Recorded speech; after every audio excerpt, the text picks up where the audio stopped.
Hello friends and welcome. Thank you so much for stopping by. I'm really glad you're here. If you're new here, my name is Becca and this channel is all about my love for knitting, spinning, weaving, crocheting, sewing, all the fiber things. If you're enjoying this fiber adventure, please consider leaving a like or a comment or subscribing to my channel. I invite you to grab whatever project you have on the go and join me. Let's make some stuff.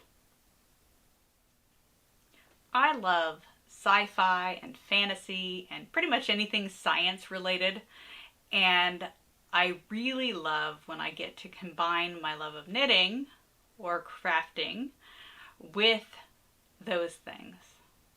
And so today I want to share with you a couple of examples of things that I've created in the past, as well as some things that I'm planning in the future. And I have an announcement at the end of this video that I hope you will join me in a new knit along. So my first example is my Tardis socks.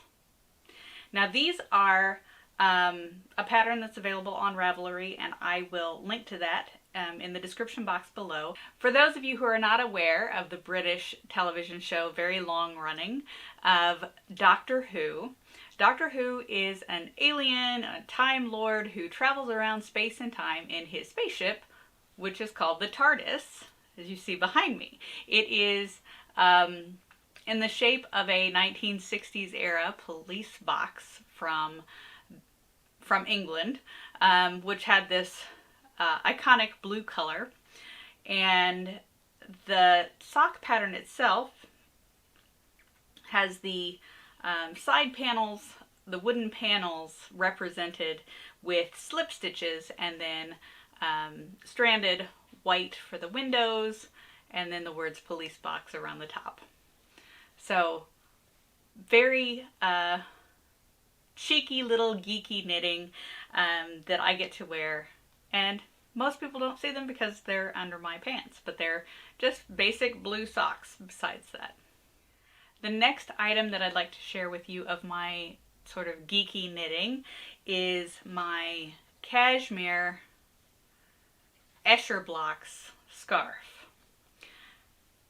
And I'll show you up close so that you can see, but the pattern is created by combinations of knit and purl stitches to create this three-dimensional cube shape, which is reminiscent of the artwork of M.C. Escher.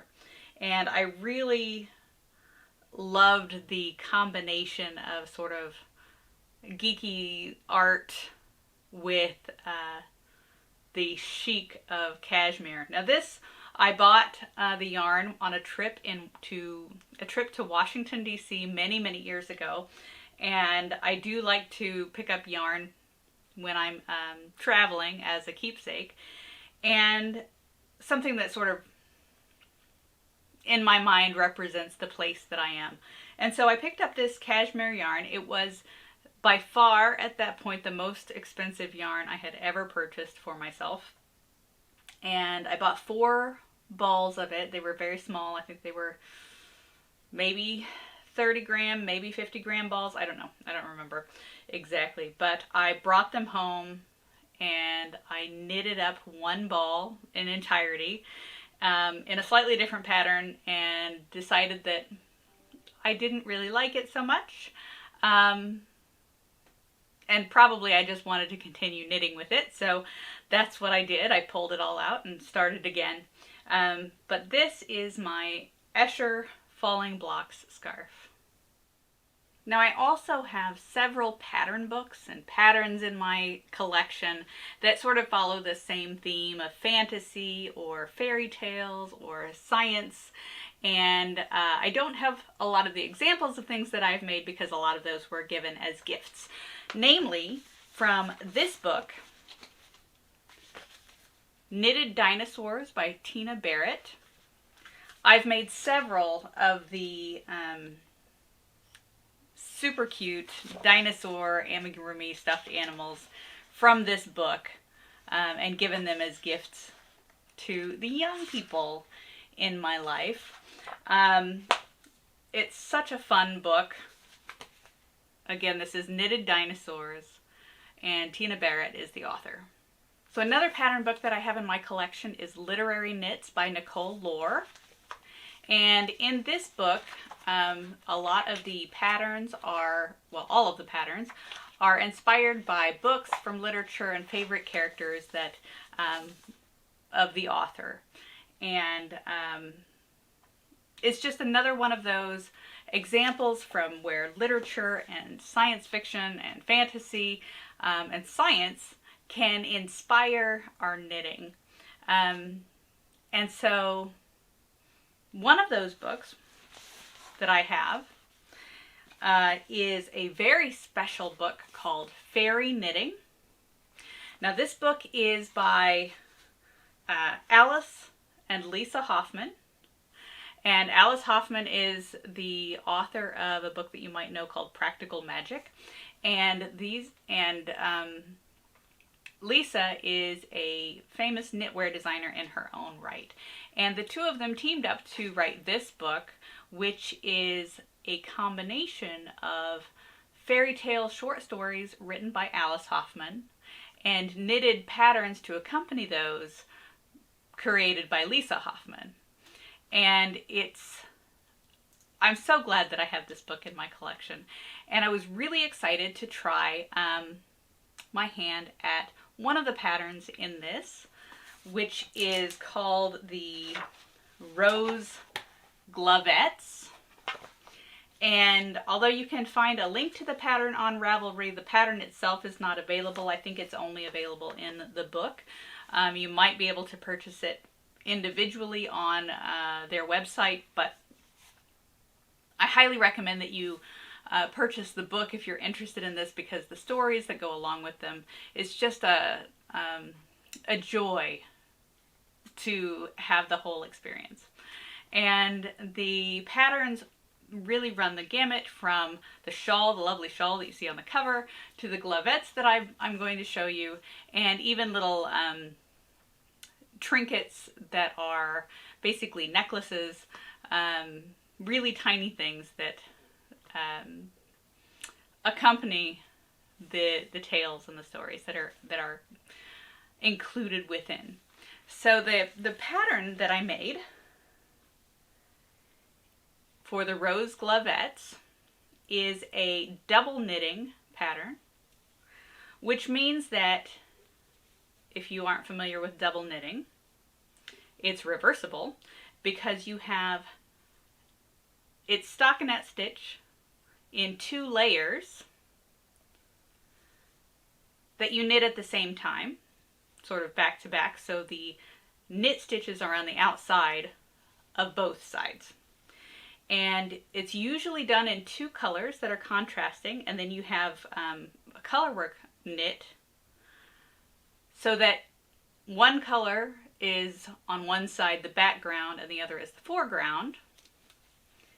And then on the reverse side, you have the opposite. So you have the other color is the background, and then the first color is the foreground. So these are fingerless gloves that I made in this deliciously yummy yarn. The yarn is from the Fiber Co. called Road to China, and it's in gray pearl and red jasper. And this is a combination of cashmere, camel, silk, and baby alpaca. And so they are super, super, super soft and squishy and have this lovely halo. And of course they're going to be super, super warm because of all of those fibers. And so I bought this yarn from one of my local yarn shops. I bought this from the Studio Knitting Company where I live. And I bought it because it was beautiful and fantastic yarn, and I had no idea what to do with it, so it sat in my stash for a couple of years. But eventually I decided that this was the pattern that I was going to make. The reason why I was going to make this pattern was because I needed to brush up on my double knitting skills. I learned how to do double knitting a few years ago. I made, a sleeping eye mask, which didn't really block out the light like I'd hoped, so it didn't get a whole lot of use. But I did learn how to do the technique, but hadn't really done anything since then. Now, the reason that I needed to brush up on my double knitting skills was because of the next project that I am intending to make, which is the One Ring Scarf. And this is a free pattern that's available on Ravelry. It's really basically just a colorwork chart and could then be made into any number of things, any number of projects. But most people make it into a double knitting scarf. And I have selected some yarn from another of my local knitting shops. This one was Yarn Social, again, where I live. This is Farmer's Daughter Fibers in their base called Foxy Lady, which is 70% merino, 30% silk, single ply. And the colors that I've chosen are the Lazy Moose, which is this dark brown, and this sort of orangey bronze color, which is called Mad Mardigan. So perfect for the One Ring scarf. And the One Ring, of course, refers to the One Ring from the Lord of the Rings trilogy from J.R.R. Tolkien's world. And it essentially is the Elvish script that's imprinted or inscribed on the One Ring. The scarf will be much larger, obviously, than a ring. It's about 8 feet long when you're done with it. But this will be my next project, and I would like to invite all of you, or anyone who wants to join me on this double knitting adventure in making the One Ring Scarf, or any other double knitting project that you would like to make. There is a One Ring Scarf Along group on Ravelry that we can join, or you can just tag me on Instagram or comment on the YouTube channels and share what it is that you're going to make, or share pictures and all of those things. So I really hope that you'll join me for this One Ring knit along, or this double knitting knit along. In the meantime, let's go do some double knitting.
That's it for this video.